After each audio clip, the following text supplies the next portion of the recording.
জনস্বার্থকে উপেক্ষা করে নেস্কো কর্তৃপক্ষ কর্তৃক হয়রানিমূলক প্রিপেইড মিটার স্থাপন বন্ধের দাবিতে রংপুর মহানগর নাগরিক কমিটির আহ্বানে আজকে আমরা এই সংবাদ সম্মেলনের আয়োজন করেছি। আপনারা জানেন যে রংপুর নগরীতে ইতিমধ্যেই নেস্কো কর্তৃপক্ষ বিভিন্ন বাসাবাড়িতে ব্যবসা প্রতিষ্ঠানে এই যে প্রিপেইড মিটার সেই প্রিপেইড মিটার লাগানোর কাজ করছে। আমরা বলছি যে এটি জনগুরুত্বপূর্ণ একটি বিষয় এবং এটার সাথে গ্রাহকদের স্বার্থ সংশ্লিষ্ট, যার ফলে গণশুনানি ছাড়া, জনগণের মতামত গ্রহণ করা ছাড়া একতরফাভাবে নেস্কো কর্তৃপক্ষ যে কাজটি করছে, আমরা এই সংবাদ সম্মেলন থেকে এটা তীব্র নিন্দা এবং প্রতিবাদ জানাচ্ছি। পাশাপাশি আমরা বলতে চাই যে বিদ্যুৎ একটি সেবা খাত, এখানে অগ্রিম টাকা দিয়ে জনগণকে কেন সেবা নিতে হবে? আজকে যতক্ষণ এই প্রিপেইড যে কার্ড, এই কার্ডে আমার রিচার্জে টাকা থাকবে ততক্ষণ আমি বিদ্যুতের সুবিধা পাবো। কোনো কারণে আমার টাকা শেষ হয়ে গেলে আমি যতক্ষণ পর্যন্ত রিচার্জ করতে পারিনি ততক্ষণ পর্যন্ত আমি বিদ্যুৎ থেকে বিচ্ছিন্ন থাকব। এখন আমার বাড়িতে যদি মুমূর্ষ কোনো রোগী থাকে কিংবা কোনো শিক্ষার্থী থাকে যার পড়াশোনার জন্য বিদ্যুতের আলো অতীব প্রয়োজন, আমি কিন্তু অর্থাভাবে যদি রিচার্জ করতে না পারি তাহলে কিন্তু আমাকে অন্ধকারেই থাকতে হবে। জনস্বার্থকে উপেক্ষা করে হয়রানিমূলক প্রিপেইড মিটার স্থাপন বন্ধের দাবিতে রংপুর মহানগর নাগরিক কমিটির আহ্বানে সংবাদ সম্মেলন।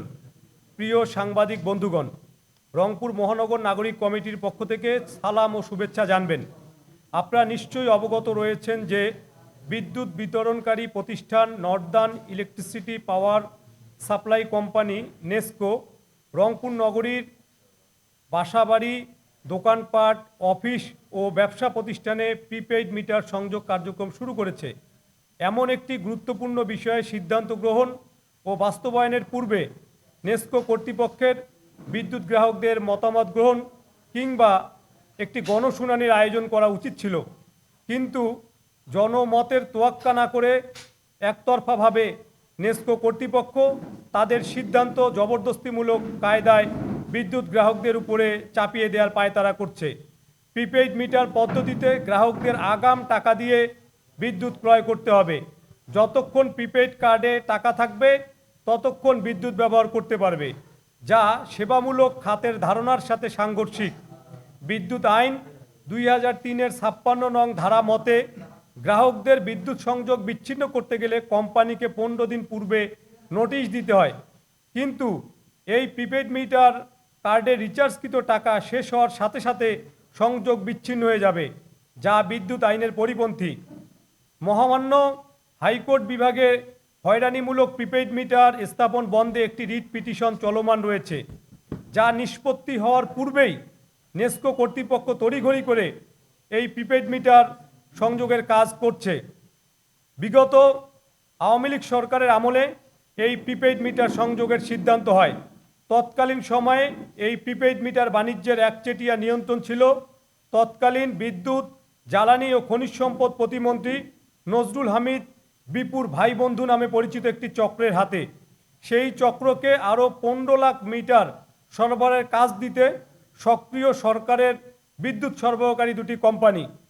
এজন্য দরপত্রে এমন শর্ত যুক্ত করা হয়েছে যাতে ওই নির্দিষ্ট কোম্পানি সুবিধা পায়। রাজশাহী ও রংপুর বিভাগের 16 জেলায় নেস্কোর জন্য 8 লাখ মিটার কিনতে গত জুলাইয়ে দরপত্র আহ্বান করা হয়। সেই ধারাবাহিকতায় এখন এই প্রিপেইড মিটার স্থাপনের কাজ চলছে। ক্যাপাসিটি চার্জের নামে 15 বছরে 1,06,000 কোটি টাকা লোপাট হয়েছে। এমনকি বিদ্যুতের স্মার্ট প্রিপেইড মিটারের নামে ব্যবসায়ী সিন্ডিকেটের বিরুদ্ধে 500 কোটি টাকা বিদেশে পাচারের অভিযোগ রয়েছে। বিতর্কিত এই প্রিপেইড মিটার সংযোগের মাধ্যমে গ্রাহকরা মিটার ভাড়া ও সারচার্জ বাবদ 30% আর্থিক ক্ষতি ও ভোগান্তির শিকার হবে। প্রিপেইড মিটারে প্রতিবার 1,000 টাকা রিচার্জে এজেন্ট কমিশন বাবদ 20 টাকা পরিশোধ করতে হবে। প্রতি মাসে গ্রাহকদের মিটার বাবদ 40 টাকা পরিশোধ করতে হবে। কতদিন এই ভাড়া পরিশোধ করতে হবে তা অস্পষ্ট। গ্রাহকরা নিজেদের টাকা ইতিপূর্বে অ্যানালগ ডিজিটাল মিটার ক্রয় করলেও তার জন্য কোনো টাকা বিদ্যুৎ বিভাগ পরিশোধ করেনি।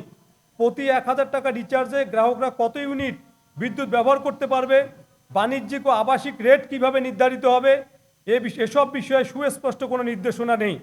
প্রিপেইড মিটারে ব্যালেন্স শেষ হয়ে গেলে 200 টাকা এমার্জেন্সি ব্যালেন্সের জন্য 50 টাকা হারে গ্রাহকদের সুদ পরিশোধ করতে হবে। প্রিপেইড মিটার কোনো কারণে লক হয়ে গেলে লক খোলার জন্য 600 টাকা জমা দিতে হবে। বিদ্যুতের ওভারলোডের কারণে অনেক সময় বিদ্যুৎ প্রবাহ আপনা আপনি বন্ধ হয়ে যায়। এছাড়াও এই প্রিপেইড মিটারে রিচার্জ করার সাথে সাথে টাকা কেটে নেওয়ার অভিযোগও রয়েছে। এখানে বিদ্যুৎ ও ইন্টারনেট না থাকলে রিচার্জ করা যাবে না। কৃষিকাজে ব্যবহৃত পাম্পগুলো মৌসুমের শুরুতে কৃষকরা বাকিতে বিদ্যুৎ ব্যবহার করে ফসল তুলে বিক্রি করে সেই টাকা পরিশোধ করে। বর্তমানে এই প্রিপেইড মিটার পদ্ধতিতে সেই সুযোগ থাকছে না। পাশাপাশি প্রিপেইড মিটার স্থাপন করলে বিদ্যুৎ বিভাগের হাজার হাজার কর্মচারী পেশা হারিয়ে পথে বসবে। এই প্রিপেইড মিটার পদ্ধতিতে কোনো কারণে সার্ভার ডাউন হলে উক্ত সার্ভারের আওতাধীন প্রিপেইড মিটারের গ্রাহকদের জন্য বিকল্প কোনো ব্যবস্থা রাখা হয়নি। তাই সার্ভার সচল না হওয়া পর্যন্ত গ্রাহকরা অন্ধকারে নিমজ্জিত থাকবে। সর্বোপরি এই প্রিপেইড মিটার গ্রাহকদের নতুন করে হয়রানি ও দুর্ভোগে ফেলবে। প্রিয় সাংবাদিক বন্ধুগণ, বিগত শেখ হাসিনা সরকারের শাসনামলে দফায় দফায় বিদ্যুতের মূল্য বৃদ্ধি করা হয়েছিল। রেন্টাল কুইক রেন্টাল এর নামে বিদ্যুৎ খাতে হাজার হাজার কোটি টাকা লোপাট হয়েছে। বিদ্যুৎ উৎপাদন না করেই বেসরকারি কোম্পানিগুলো গত 10 বছরে 51,157 কোটি টাকা নিয়ে গেছে, যার খেসারত দিতে হয়েছে সাধারণ জনগণকে। সারা দেশের সকল মানুষকে নিরবিচ্ছিন্ন বিদ্যুৎ সেবার আওতায় নিয়ে আসার দায়িত্ব রাষ্ট্রের, অথচ সেটির পরিবর্তে একের পর এক গণবিরোধী সিদ্ধান্ত জনগণের উপরে চাপিয়ে দেওয়া হচ্ছে। আজকের এই সংবাদ সম্মেলন থেকে আমরা নিম্নোক্ত দাবি বাস্তবায়নে বর্তমান অন্তর্বর্তীকালীন সরকারের বিদ্যুৎ, জ্বালানি ও খনিজ সম্পদ বিষয়ক উপদেষ্টার কার্যকর পদক্ষেপ কামনা করছি। দাবিসমূহ: 1. জনস্বার্থকে উপেক্ষা করে হয়রানিমূলক প্রিপেইড মিটার স্থাপন অবিলম্বে বন্ধ করতে হবে। 2. প্রতি মাসে ডিমান্ড চার্জ, সার্ভিস চার্জ ও মিটার ভাড়া আদায় করা চলবে না। 3. গণশুনানি ব্যতীত গ্রাহকদের স্বার্থ সংশ্লিষ্ট কোনো বিষয়ে সিদ্ধান্ত গ্রহণ করা চলবে না। 4. বিদ্যুতের মূল্যবৃদ্ধি রোধ ও নিরবিচ্ছিন্ন বিদ্যুৎ সুবিধা নিশ্চিত করতে প্রয়োজনীয় পদক্ষেপ নিতে হবে। 5. বিদ্যুৎ খাতে বিগত সরকারের আমলের অনিয়ম দুর্নীতির শ্বেতপত্র প্রকাশ করতে হবে। 6. ঘুষ দুর্নীতি ও অব্যবস্থাপনা দূর করে বিদ্যুৎ বিভাগকে সত্যিকার অর্থে একটি সেবামূলক প্রতিষ্ঠান হিসেবে গড়ে তুলতে হবে। ধন্যবাদ।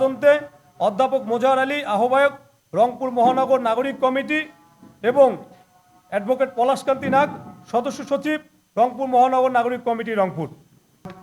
আমরা আজকে থেকে আগামী 15 দিন ব্যাপী রংপুরের বিভিন্ন পাড়া মহল্লায় এবং গুরুত্বপূর্ণ স্থানে আমরা পথসভা, লিফলেট বিতরণ এই কাজটি করব। জনসচেতনতামূলক যে কাজ, মানুষকে সংগঠিত করার কাজ। এর পরবর্তীতে আমরা জেলা প্রশাসকের মাধ্যমে বিদ্যুৎ উপদেষ্টা বরাবরে আমরা স্মারকলিপি পেশ করব। এই হচ্ছে আমাদের কর্মসূচি। এবং এখানে আমাদের এই কর্মসূচির প্রেক্ষিতে এখানে যে নেস্কো কর্তৃপক্ষ আছে তারা জেলা প্রশাসকের মাধ্যমে আগামী 13 তারিখে জেলা প্রশাসকের কনফারেন্স রুমে বিদ্যুৎ গ্রাহকদের সাথে মত বিনিময় করতে চেয়েছে। আমরা সেদিনেরও অপেক্ষায় আছি যে দেখি ওনারা কি সিদ্ধান্ত নেয়।